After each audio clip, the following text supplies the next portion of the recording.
Hola, buenas noches a todos y a todas. Buenas noches Darío, buenas noches Mónica. Bueno, esta noche un poquito en Hola, forma cínica, las fallas tecnológicas, la tecnología nos jugó en contra, pero bueno, esto no ha hecho igual que falte el encuentro de los jueves, que ahora serán cada 15 días, como habíamos anunciado la vez anterior.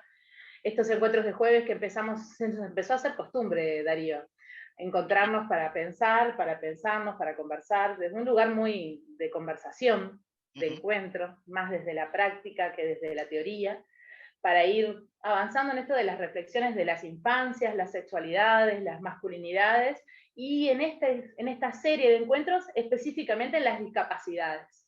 Ujú. Y bueno, esta noche tenemos un nuevo encuentro con otra compañera, compañera de vida, de muchas instancias compartidas, las tres personas juntas también, porque hemos intersectado nuestras biografías muchas veces, desde distintos lugares, por suerte, porque en cada lugar y en cada encuentro siempre crecemos, y así esperemos que sea esta noche. En el día de hoy la idea es seguir apostando a visibilizar lo que tiene que ver con las discapacidades. Ujú. En esto de entender que en los niños, las niñas, también se construyen sus identidades, sus subjetividades, sus sexualidades, también en esta interseccionalidad. En esta interseccionalidad que hoy vamos a pararnos en un indicador, una variable que es la discapacidad. Pero cuando uno piensa en niño, niña, además de lo generacional, además del contexto, además del lugar donde reside, además del género, también estas interseccionalidades, hoy la discapacidad, inciden en la construcción de su subjetividad y en el ejercicio de sus derechos. Y creemos que visibilizar es un punto de arranque para la transformación. Así que bueno, hoy estamos sumándonos para visibilizar una más de estas discapacidades, haciendo foco, ¿no? Empezamos en el encuentro anterior con Diana, con el espectro autista, y hoy estamos con Mónica, con otra, haciendo foco en otra de las discapacidades, de estas interseccionalidades. Darío. Gracias, Patricia. Bueno, bienvenida, Mónica. Estamos en el marco del ciclo de conferencias Infancias y Masculinidades, a su vez en el marco de la comunidad Sexualidad Masculina Consciente. Como bien planteas, Patricia, estamos intentando problematizar algunos aspectos solamente porque nunca nos da el tiempo de seguir profundizando, pero por lo menos vamos dejando los temas para que cada uno después vaya profundizando y en algún momento los podemos retomar inclusive nosotros. Y, y bueno, el tema de hoy es masculinidad y sexualidad en varones con discapacidad intelectual. Para eso trajimos a una experta con mucha experiencia en la temática y muy querida colega que, como bien decías hace un rato, hemos compartido varias instancias de capacitación, de formación, de trabajo en género, en educación sexual, bueno, hemos hecho de todo. Y aquí nos encontramos de nuevo. Te voy a presentar Mónica Pacheco. Mónica Pacheco es licenciada en psicología, es educadora sexual, es formadora de educación sexual en el Instituto de Formación en Servicio en Primaria. Tiene 10 años de experiencia de trabajo con discapacidades intelectuales y formación laboral y sexualidad en diferentes organizaciones en el país. Justamente en este momento Mónica no se encuentra en la ciudad de Montevideo, porque está trabajando en el interior del país. ¿Qué tal, Mónica? ¿Cómo estás? hola, ¿cómo están? Muchas gracias por este espacio y la oportunidad, tanto a Patricia como a vos, Darío. Y bueno, acá estamos como en otro desafío, porque estos temas son los temas que cuando trabajamos en educación sexual son de los últimos que siempre se trabajan como en la Ujú. formación, este, y bueno, y son temas muy importantes y que está dentro de las diversidades. Siempre hablamos de diversidades sexuales, pero hay otras diversidades que además dentro de las diversidades sexuales no escapa la discapacidad intelectual. No quiere decir que no haya algunas diversidades sexuales que también se den, pero que tiene que ver mucho con el entorno donde el joven o la joven este, va creciendo, ¿no? Esto del curso de vida que se habla más ahora en nuestro país, en la educación sexual también, es bastante significativo a la hora de acompañar las discapacidades en general y sobre todo en la discapacidad intelectual. ¿Por qué digo esto? Por un lado, antes de seguir, quiero dejar bien claro que esto es una charla reflexiva, eh, en voz alta, digamos, porque cada caso es único, se generaliza, pero no se afirma que esto es así por esto, ¿verdad? Es un proceso, tiene que ver mucho con el entorno, con cada joven y con cada uno de los jóvenes, el entorno, las familias, influyen mucho en este tema, porque justamente son los responsables de acompañar el desarrollo de las personas con discapacidad. Entonces, van muy de la mano, es un trabajo que tiene que ser no solo con los jóvenes y los niños y niñas, sino con la familia, donde ellos se desarrollan. Entonces, aclarando esto para que no quede como tajante o literal nada, estamos en un proceso. Y estamos en un proceso donde este tema, como decía antes, eh, es de los últimos, es invisible además, porque la discapacidad intelectual no se ve como alguien que está en silla, las motrices o la sordera, ¿no? Esta no se ve, exceptuando el síndrome de Down, que está dentro de estas discapacidades, que por sus facies se ve, pero si no, es hasta el momento de vincularse, de empezar a interactuar, que podemos llegar a darnos cuenta que hay alguna alteración, que es eso, la discapacidad intelectual, alguna alteración en desarrollo, donde la característica principal es, así a grosso modo, porque no vamos a profundizar en lo que es una discapacidad intelectual, pero sí que tiene que ver con la abstracción, donde empiezan a aparecer los techos de cada uno de estas personas, ¿verdad? Donde, bueno, según, como dije, el apoyo que el entorno le ha dado, puede despegarse o no de ese techo que está desde lo orgánico, ¿verdad? Pautado de antemano. Otra cosa que es bien importante marcar es que dentro de las discapacidades intelectuales no hay diagnósticos claros, ¿verdad? Por eso es muy invisible. Tiene un problema, pero no sabemos cuál es. Y desde el mundo médico no siempre hay un diagnóstico claro, sobre todo no para etiquetar, pero sí para saber por dónde acompañar este desarrollo. Bien. Así que, Mónica, en esto que vos traes, me surgen como varias cosas. Primero esto de que generalmente, o hasta hace muy poco, las discapacidades eran invisibles, ¿no? Es hasta muy reciente la historia también que se empiezan a visibilizar y que empiezan a salirse de la persona y empieza a observarse los obstáculos que el entorno pone a esas personas. Sí. Para no superar los techos, como decís vos, ¿no? Empezar a sacarlo de que no es una condición, que más allá de las condiciones personales, de que los obstáculos del entorno generan peores condiciones para que esas personas puedan ejercer sus derechos y construirse como personas. Eso por un lado, y me acuerdo de mucha, una se acuerda en la niñez, en mi niñez, en el interior, era muy raro ver personas con discapacidad en la calle. En general una no las veía, las personas se criaban como en casa, no se visibilizaban y pocas veces iba a la escuela también. Entonces hay como avances, es un proceso, como decís vos, y bueno, ahora estamos pensando también además en este momento posicionándonos en la sexualidad y en la construcción de la masculinidad.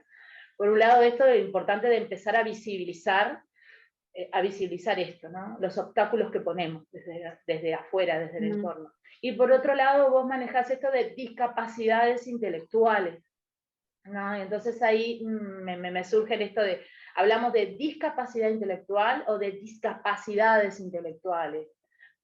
¿Qué sería como lo más correcto en esto de que también estamos aprendiendo? Porque el otro día le decíamos a Diana que por favor decinos todo lo que nos tengas que decir, porque en esto Darío y yo también estamos aprendiendo, y esta es la idea, poder dialogar, conversar y aprender. Entonces la pregunta es esa, ¿hablamos de discapacidad intelectual o de discapacidades intelectuales? ¿Qué sería como lo más correcto? Bien, un par de cosas. Esto que decís de las trabas, de la lucha del entorno, ¿no? De esto de que no se trabaja mucho y por la lucha de los derechos. Tiene mucho que ver las familias ahí, que luchan mucho por sus hijos e hijas, ¿no? Y empieza justamente, capaz que no cuando es bebé y está en todo el proceso, sino cuando tiene que ingresar a la escolaridad.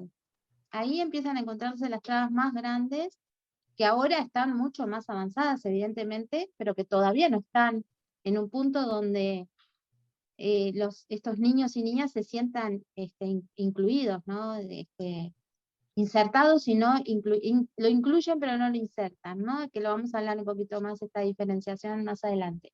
Pero bueno, ahora en esto que decís y que preguntás, sí, yo desde mi humilde experiencia, lo que puedo decir es que hablamos de discapacidades intelectuales. Si bien se habla de la discapacidad intelectual genérico para una definición del DSM-5 y demás, hay discapacidades porque hay tantas discapacidades como personas. Entonces, por ejemplo, dos síndromes de Down podrán compartir algunas características, pero son diferentes. Van a hacer procesos también diferentes que van a tener que ver también con ese entorno donde se desarrolla. Entonces no podemos decir la discapacidad intelectual. Yo considero que sería más saludable decir las discapacidades intelectuales, donde además hay matices. Ustedes cuando hablaban con Diana seguramente vieron que en TEA, que está puesto acá en discapacidades intelectuales, y hay grados y grados de TEA. Lo mismo pasa con el síndrome Down, lo mismo pasa con otras discapacidades, que como dije, no hay un diagnóstico claro, pero se suman cosas diferentes que forman esa discapacidad intelectual y que no tienen un nombre específico. Entonces, pero hay un problema en esta cuestión cognitiva, de abstracción, por ejemplo, también de el manejo de las emociones, que es otra de las características que se da en todas las discapacidades intelectuales, la hiperactividad. Entonces a veces cuando los niños son chicos sobre todo se habla de hiperactividad y después vamos descubriendo que había otras cosas, que no era hiperactividad. Entonces por eso las discapacidades son es como dije, más saludable cuando hablamos de discapacidad intelectual. También está esto de la atención y la concentración. Es otra de las características que comparten todas las discapacidades intelectuales. Y bueno, y cuando hablamos de sexualidad, sienten igual que cualquier persona. Tienen las mismas sensaciones, hablamos a veces de hipersensibilidad, y en realidad a veces no es hipersensibilidad, son muy sensibles. ¿Por qué? Porque como la mirada desde el inicio es como diferente, no miran a las personas con una discapacidad de la misma manera que miran a un niño que no tiene supuestamente ninguna discapacidad, y lo perciben desde el vamos los niños, desde la mirada de sus padres o de donde nace hasta cuando sale a la vida, el resto de la familia y demás. Entonces ellos ya están como con ese radar muy desarrollado. Entonces decimos hipersensibilidad porque perciben rápidamente a quién lo va a recibir desde un buen lugar, sin un juzgamiento ni un rechazo, y quién sí, aunque no hable ni diga nada, es una cuestión energética. Entonces la hipersensibilidad la podemos pensar por ahí, pero no quiere decir que sean asexuados ni que no sientan, como cualquier otro niño o niña, cuestiones corporales, digamos, propias de cualquier desarrollo de un niño, ¿verdad? Sí, Mónica, a mí me gustaría profundizar Mm, primeramente en esto que vos traes sobre el tema del manejo de los afectos y de las emociones, ¿no?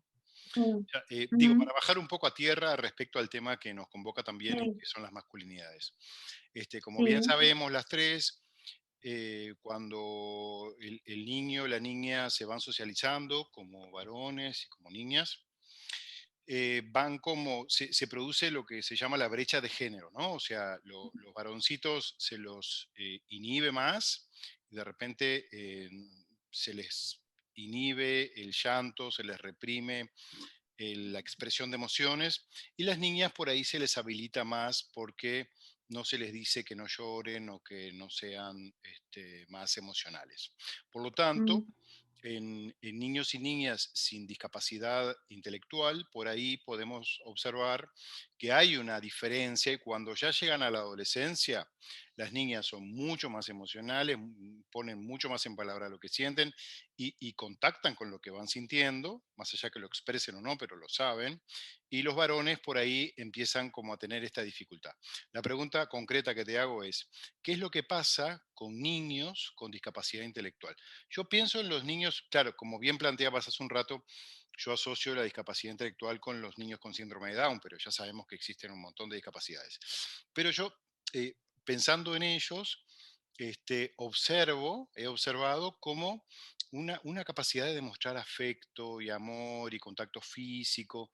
Lo que no me queda claro, por eso te lo pregunto, es si hay una brecha de género entre varones y niñas, em, por ejemplo, con niños con síndrome de Down. Bueno, no hay una brecha, porque el síndrome de Down, dentro de sus características, es expresar lo que siente. Ujú, Entonces no hay una brecha, pero sí es un tema complejo trabajar género con ellos, por esto de la abstracción, ¿verdad? Entonces, al momento de expresión, expresan tanto niñas como niños o jóvenes y más adolescentes de la misma manera. Es más, el varón se permite mucho más expresar, abrazar, decir te quiero, te extraño, te amo, ah, mira. y además necesitan el contacto, necesitan que alguien los abrace, los mire con cariño, quieren enamorarse, quieren tener pareja, quieren tener familia. Estamos hablando de más adolescentes, pero también los niños chiquitos vienen en ese proceso. La pregunta concreta es, no hay brechas. Las brechas van apareciendo Ujú, por el entorno donde crecen, por el mundo adulto. ¿Por qué? Porque sabemos que los niños aprenden de la imitación y no de lo que se les dice necesariamente. Entonces, si tengo un entorno que es muy, en ese sentido, castrador de las emociones, eh, el, el joven igual va a pelear por no hacerlo, por expresarlo. Y ujú, el niño también. Pero bueno, capaz que en algún momento deja de hacerlo. bien, Y cuando trabajás sexualidad con ellos, se permiten. Es como un aire que sienten y ahí vuelcan todo lo que les pasa. ujú, Entonces, por eso como que trabajar sexualidad con discapacidades y sobre todo intelectuales es muy, muy fundamental. bien, Y esto que vos decís que no hay Mm, brecha observable desde el inicio, ¿no? Que después sucede como sucede con cualquier construcción de la masculinidad de los gurises. Yo estoy pensando en la escuela, cuando una va en nivel inicial, en general los gurises, no hay como grandes brechas visibles en la demostración de los afectos entre los varones y las mujeres. Estoy mm, pensando en 4 años, por ejemplo, en nivel 4, sí, sí, ¿no? En sí, donde los gurises van y expresan su sí, afecto a menos que hayan familias o entornos, como decís, más allá de la familia, entornos muy castrados. sí, Pero después, a medida avanzan en la edad, yo estoy ya pensando en un sexto, ¿no? Con gurises más adolescentes, ahí se observan diferencias bastante abismales entre la forma en que demuestran los afectos los varones y las mujeres, en esto que traía Darío, ¿no? Ya en sexto año, los gurises entre sí, ya con dificultad vas a encontrar dos varones que digan te quiero, entre ellos, por ejemplo. ¿Ah? Y estoy pensando que en algún momento trabajé con chicos con discapacidades intelectuales, específicamente en algún centro, y esas diferencias de las mismas edades no se veían tan radicales. Los gurises en la adolescencia, entre varones, se permitían estas demostraciones de afecto que vos me decías, ¿ah? Pero también esto que vos planteás, ¿no? Con esta dificultad en la abstracción, los gurises a medida avanzan en su edad, también cuando los gurises con discapacidades intelectuales terminan interiorizando los mandatos de género de la misma manera, más o menos, pero capaz que demoran un poco más en el tiempo o les lleva más hacia la adolescencia, juventud, pero vemos también la interiorización de los mandatos. Lo que sí estoy pensando en que en la adolescencia que los gurises con discapacidad intelectual tienen un desarrollo hormonal como cualquier otro, en esa adolescencia donde gurises normatípicos, como me contabas el otro día, en realidad los gurises de sexto no se van a sentar en la espalda de otro varón, porque se mueren. Y acá en los gurises con síndrome de Down no hay problema, juegan entre ellos, y no hay todavía esa interiorización cultural de esta cuestión hetero que tiene que pasar por, y del erotismo que se lee en todos los vínculos, ¿no? Es como muy llamativo eso ahí, ¿no?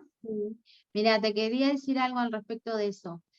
Lo que sucede no es tanto desde el mandato cultural, pero sí desde, con nosotros específicamente con síndrome Down, se trabaja mucho los límites corporales, ¿verdad? Porque ellos en esta manifestación de afecto a veces se olvidan de que hay que separarse en algún momento. Te abrazo, pero en algún momento me separo. Y en ese trabajo que uno hace para que la gente no crea que los síndromes de Down son, no sé, abusivos o cosas que circulan aún por ahí, que sepan que hay un límite y capaz esto de sentarse, el ejemplo que traes de sentarse en la falda, a lo mejor no lo hagan, pero no por la heterosexualidad y el patriarcado, sino por esto del límite del corporal. No pasa ni cerca como es en los más normatípicos, pero sí puede pasar en algún caso, ¿verdad? Que se trabajó mucho porque le dificultaba como separarse, te abrazo, te expreso amor, pero me cuesta separarme, que se vea eso y se pueda leer como mandato. ¿Se entiende? Claro, No sé si sí, quedó claro. Claro, Bien. claro que sí. Se procesa por otros carriles, que Claro, tienen que ver más con hábitos, que tienen que ver con habilidades sociales, ¿sí? Más que por mandato patriarcal. ahí Bien. estoy, Darío. Mónica, también está el tema de la paternidad, ¿no? O la parentalidad, Sí. pero en este caso nos compete la paternidad, o sea, cómo los padres llevan a cabo el cuidado, eh, el vínculo más afectivo, más físico, bueno, el tema de la higiene también. ¿Qué pasa con eso? ¿Vos has observado que los papás varones se involucran más con niños varones con discapacidad intelectual? ¿O más o menos pasa lo mismo que con los niños varones sin discapacidad intelectual? Mirá, lo primero que voy a decir, que hay excepciones a lo que voy a decir, pero son excepciones, Ujú. insisto, en mi humilde experiencia. Las paternidades, cuando hay discapacidad, en general desaparecen. Queda la madre sola con el niño con el niño o niña. O sea, cuando está el papá es igual que la mamá, o sea, se hace cargo en todo lo que un niño con discapacidad requiere, que a veces requiere tratamientos, otros que un normatípico de repente no, por su propia condición, ¿verdad? Orgánica. Entonces, cuando el papá está presente, no se asustó de lo que significa tener un hijo con una discapacidad, es igual que la mamá, de comprometido, de aplicado, de jugar, de todo lo que hay que hacer. O Ujú. sea, que hay que hacer en el sentido del amor, ¿verdad? Del acompañamiento del desarrollo de ese niño o niña. Pero, lamentablemente, insisto con esto, ¿no? De la corta experiencia que yo tengo en esto, en un porcentaje muy alto, los papás no están. Los Muy bien. papás, en algunos casos, abandonan en el momento que se enteran. Por ejemplo, un síndrome de Down, alguien puede saber, además con los avances ahora, Ujú. se puede saber de antemano. Pero a veces se sabía el momento del parto, y se van. No, como que abandonan a la madre, al niño, a todo, ¿verdad? Y como en eso, con las otras discapacidades también puede suceder. Y si no se van, queda todo en manos de la madre.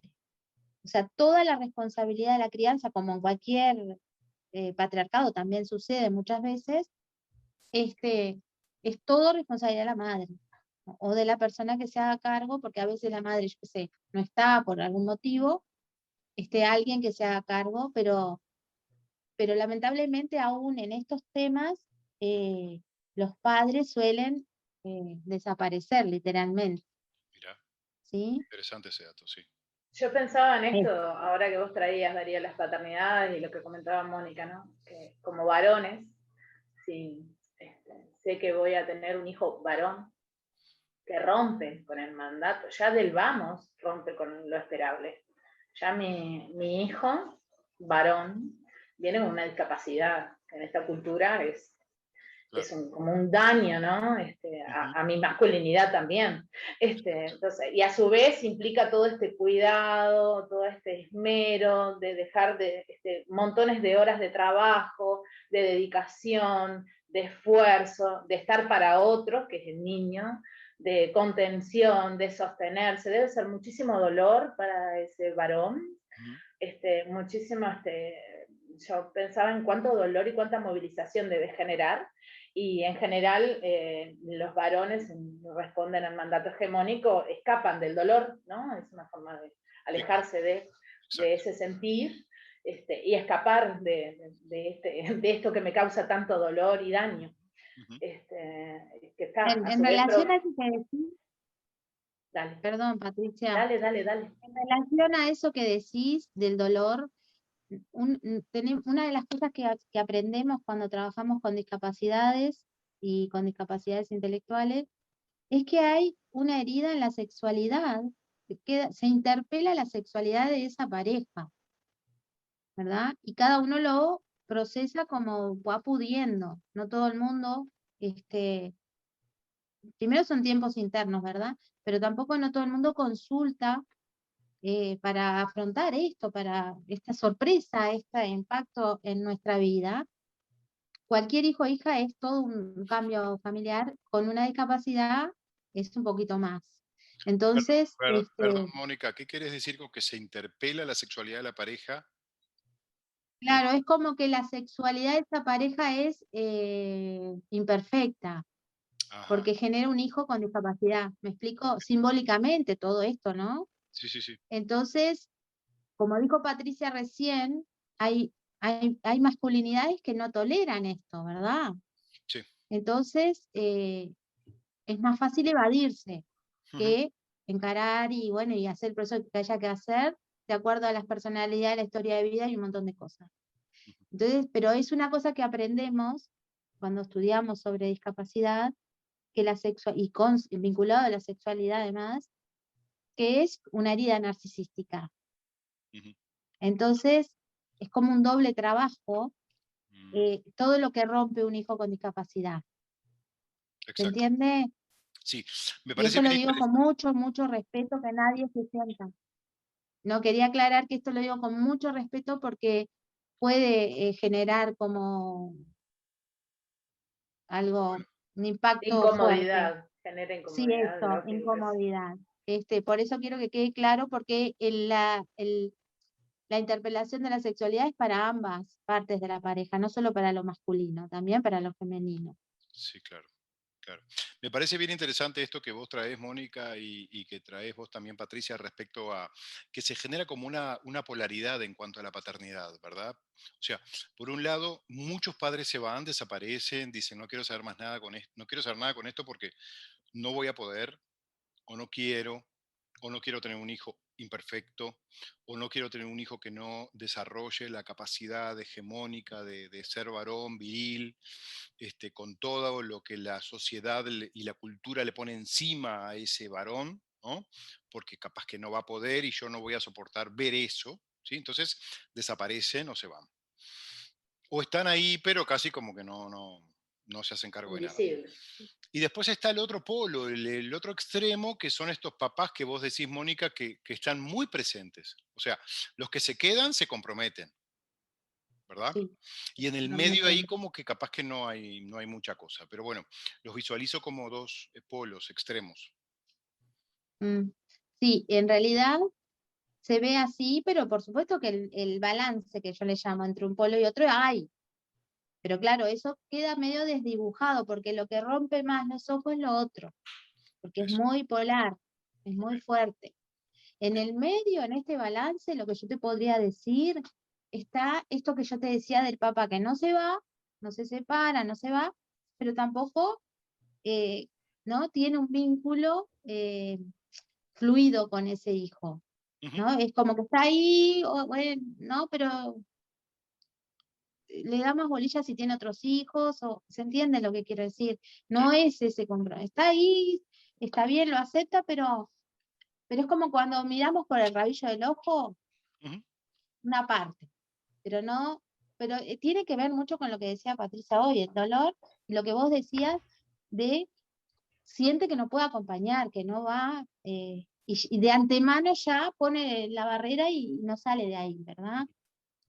Pero está, insisto que con procesos, cuando empiezan a encontrar lugares donde se les explica todo esto, donde pueden compartir con otras familias, hay cosas que se flexibilizan, situaciones y conductas que van cambiando, y bueno, y logramos lo que hay hoy, que es una integración más seria, diría yo.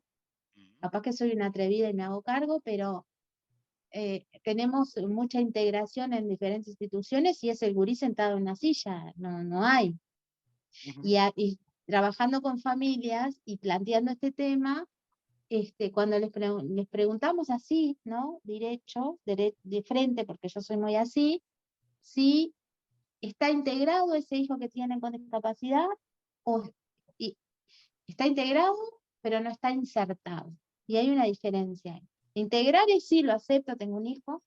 Insertar participa en todo, no lo escondo, porque eso es otra cosa que pasa. Mm. Las discapacidades intelectuales se guardan, a veces viven en lugares maravillosos, pero no salen a la sociedad, porque como mostrarlos da vergüenza, entre comillas. Algún padre, alguna familia te lo puede decir desde el dolor, pero te lo dice, y otras no lo reconocen. Pero la realidad es que no salen, no son, te dicen, tienen dificultades para sociabilizar, pero lo que pasa es que no socializan en ningún lugar. Exacto. Entonces, como, ¿qué es, no? Ujú. Y ellos, en esto de trabajar las habilidades sociales, funcionan como cualquier joven, con algunas limitaciones, pero son capaces de ir a una pizzería cuando se podía salir, de tener una reunión linda con amigos, o sea, ¿se entiende? Sí, sí. Yo pensaba en esto que vos traes estábamos trayendo esto de la figura paterna, ¿no? Y lo cruzaba con las dificultades de abstracción que son específicas de la discapacidad intelectual. Entonces pensaba, si en casa este varón no tiene el ejemplo concreto, porque al tener dificultades de abstracción necesitas como ejemplos concretos, visibles, con permanencia y continuidad de ese ejemplo concreto, ¿no? Para poder aprender y construir tu masculinidad. Y entonces en casa no tengo ejemplos concretos de varón que se haga cargo de las tareas como mamá, ¿no? Que ambos cuiden, cualquier niño eso le afecta en su construcción de sexualidad, pero capaz que en otros niños lo aprende con pares, lo puede abstraer de los dibujitos, de otras cuestiones, de ejemplos, de textos, de cuentos, de canciones, porque tiene una capacidad de abstracción que va construyendo capaz que con mayor velocidad, o bueno, la construye, como cualquier niño normatípico esperable.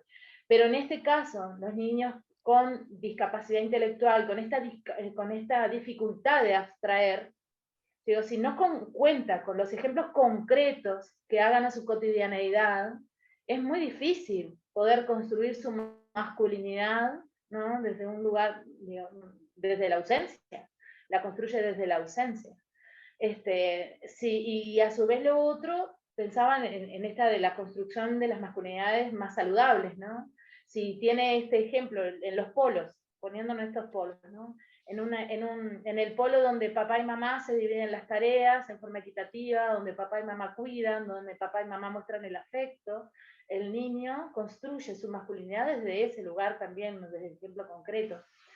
Y ahí lo cruzo hasta estoy pensando en el desarrollo, bajando más incluso a la sexualidad, que hoy lo traíamos, ¿no? Al desarrollo más sexoafectivo. Estos gurises van a necesitar aportes concretos en qué cosa le habilito y no le habilito, le permito, no le permito, qué cosa le muestro cómo se hace concretamente. porque acá no hay, no estoy pensando en el uso del condón que hablábamos con vos el otro día, ¿no? Que yo a los gurises en la escuela les muestro imágenes, está tití, contamos, hablamos, todos conversamos, pero, y bueno, de ahí cada uno va extrayendo las formas en que se usa, cuándo se usa, vas tomando sus decisiones, pero acá hay un pensamiento concreto, ese adolescente va a necesitar concretamente ejemplos físicos en esto. Y ahí el rol paterno es fundamental, porque capaz que quién mejor que pueda decirle cómo se usa el condón en su cuerpo, que es mejor un padre que lo quiera, lo cuide y le demuestre que ese es el camino, no sé, estoy como por ahí. Mira, en eso que decís, Patricia, esto de la construcción de las paternidades desde la ausencia, en realidad ellos tienen una capacidad, son creativos a la hora de cubrir sus necesidades cuando el entorno no se sienta, no toma el tiempo para. Y la buscan mucho en los ídolos, ¿no? Superhéroes, alguna de esas cosas que miran series de jóvenes, donde hay como, no es una novela, pero es se ven, ay, no me sale la palabra, escenas de jóvenes transitando por diferentes cosas de jóvenes, donde la sexualidad también está. Entonces, se identifican con eso, entonces es todo muy idealizado. Y también salir de ahí cuesta un montón porque tiene que ver con esto concreto. Ellos ven esa imagen y eso es lo que creen que es la realidad. Y en esto otro de lo que la otra vez escuchaba a Darío en otra ponencia que decía que a veces los masculinos, porque lavan los platos, lavan los pisos, cuelgan la ropa, ya se creen que tienen cuestiones de género, que son igualitarios y toda esta cuestión, y en realidad no. Es mucho más profundo el trabajo que hay que hacer para entender esto. Y en estos casos sí tiene que ser concreto lo que le enseñamos o las habilidades sociales que van desarrollando. Y en esto del condón, por ejemplo, trabajando con jóvenes con discapacidad intelectual, donde había sobre todo síndrome Down, enseñamos a poner con una maqueta un condón, pero después hay que enseñarles en su propio cuerpo. Y ahí las familias entran en crisis, como dijimos hace un rato, la mayoría son las mamás, hasta dónde tocar el cuerpo del hijo para explicarle que no sea un abuso, que no sea, ¿verdad? Que no se lo cuestionan a la hora de bañar, por ejemplo, de la higiene, que sí hemos encontrado gente que, ay, se me fue, Ahí. que de repente, perdón, le cuesta entender que el hijo ya es grande y se puede bañar solo. Pero acá sí necesitamos que haya alguien de confianza de ese joven para explicarle y ponerle un condón, porque si no, nunca lo va a aprender a poner bien, porque si no se lo pone en su cuerpo, se puede lastimar y cosas. Que también pasa con la higiene del pene, es otro gran temón, porque no se animan a explicarles bien, pero en los normatípicos también. Es todo un tema explicarle cómo se higieniza el pene. Ay, no, me da cosa, ay, me duele, ay, esto, ay, lo otro. Entonces, claro, y ahí tiene que ver con el abordaje de la sexualidad en su amplitud. ¿Sí? Bien, bien interesante. El tema sobre todo esto de la sexualidad, que el- el- este proceso de aprendizaje tiene que ser como la transmisión de la información también tiene que ser como más concreta, ¿verdad? Por esto que decía Patricia, de que de repente hay ausencia de abstracción o de cierto grado de abstracción, que vos decís, bueno, vos agarrás a cualquier niño que no tenga discapacidad intelectual, de repente le agarrás un dildo, una banana, le pones un preservativo, después puede hacer el traslado a su propio pene, Sí, ¿no? sí, Pero en este caso, de repente, no se puede, por lo tanto hay que colocarlo o ayudarlo a colocarlo a él. Es muy fuerte, ¿verdad? Porque como padre o como madre, te estás enfrentando a un pene erecto de un adolescente o de un joven adulto, que para estar erecto tiene que estar excitado y vos tenés que estar ahí en esa escena. O sea, me parece que es como fuerte, movilizador, me imagino, ¿no? sí. Sí, igual hay una cosa que se da también mucho, que es el morbo que tenemos los adultos con respecto a la sexualidad, que siempre es como desde un lugar prohibido, porque es con morbo y no como educación. Ujú. Entonces, cuando yo me paro sobre los chiquines, eso lo perciben claramente. La diferencia la perciben claramente. Sí. Entonces, y en el caso ahí, vos pones un ejemplo que tiene como una movilidad. Cuando uno lo explica en una maqueta, por ejemplo, de un pen y ponemos, lo logran entender. El problema es que al momento entre esto de la excitación y los nervios que genera, todo eso, se lo ponen mal. No es que no se lo puedan llegar a poner, se lo ponen mal Ujú. hasta porque también está el tema de, sabemos que hay variabilidad de condones, tamaños y cosas. Ujú. Pero eso ya tiene que ser algo que se vaya a buscar con un adulto referente, porque tiene que ser un condón adecuado al joven, Sí, ¿se claro. entiende? Y es todo un viaje ese. Pero que, ¿sabes por qué no se plantea? Porque las familias siguen creyendo que son asexuados y niños. Para Ujú. empezar, creen que los niños son asexuados, cosa que ya vemos que no es así. Pero además, con discapacidad intelectual, no, es más asexuado y Ujú. no tiene interés y no es así. Ujú. Sí. Todos los casos con los que yo he trabajado, todos los casos han tenido situaciones de masturbación, pero no sea, jóvenes, varones y chicas, no solo los varones. Entonces, desde ese lugar hay una negación tan grande que por eso decimos que el trabajo en las familias es fundamental. Fundamental. Bien.